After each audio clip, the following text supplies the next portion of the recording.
NCP তাদেরও আওয়ামী লীগের ওই রোগে ধরেছে। আওয়ামী লীগ যেমন ক্লেম করে বাংলাদেশ তারাই স্বাধীন করেছে, এনসিপির এই সদ্য সাবালক এই ছাত্ররা তারা বলতে চায় যে এই শেখ হাসিনা সরকার নাকি তারাই পতন ঘটিয়েছে। বিএনপি 588 জন সদস্য এই 1.5 মাসের সংগ্রামে জীবন দিয়েছে।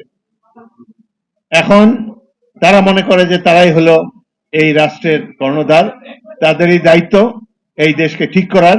কিছুদিন আগে ডাকসু নির্বাচন হলো, এই এনসিপি তো সবাই ছাত্র, তারা ছাত্রদের প্রতিনিধি বলে দাবি করতো, 100 ভোট পায় না এই ডাকসু নির্বাচনে।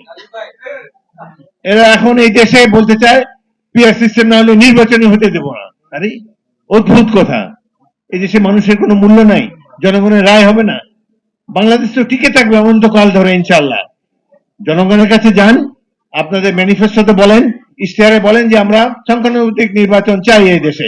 জনগণ যদি আপনাদেরকে সংখ্যাগরিষ্ঠতা দেয় তাহলে আপনারা এই ব্যবস্থা চালু করেন, আমরা মাথা পেতে নেব। কিন্তু এইভাবে জনগণের উপরে 2-3টি রাজনৈতিক দল ইউরোপ আমেরিকার থেকে আগত বুদ্ধিজীবীদের দ্বারা পরিচালিত হয়ে এই ধরনের সিস্টেম করতে যাওয়া বাংলাদেশের গণতন্ত্রের জন্য অত্যন্ত ক্ষতিকর হবে।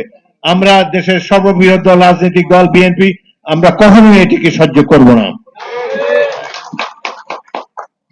আজকে সারা আমরা জানি পতিত স্বৈরাচার ভারতে বসে বাংলাদেশের বিরুদ্ধে ষড়যন্ত্র করে যাচ্ছে।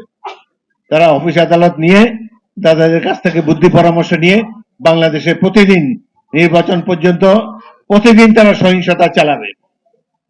এদের তো কোনো দেশ নাই, এরা এখন মাসির দেশে গিয়েছে, সেইখান থেকে সহিংসতা চালিয়ে বাংলাদেশকে ধ্বংস করতে চায়। এত অত্যাচার, নিপীড়ন, মানি লন্ডারিং করে দেশের অর্থনীতি ফোকলা করে দিয়ে গেছে, কিন্তু এদের জন্য তাদের কোনো অনুশোচনা নাই।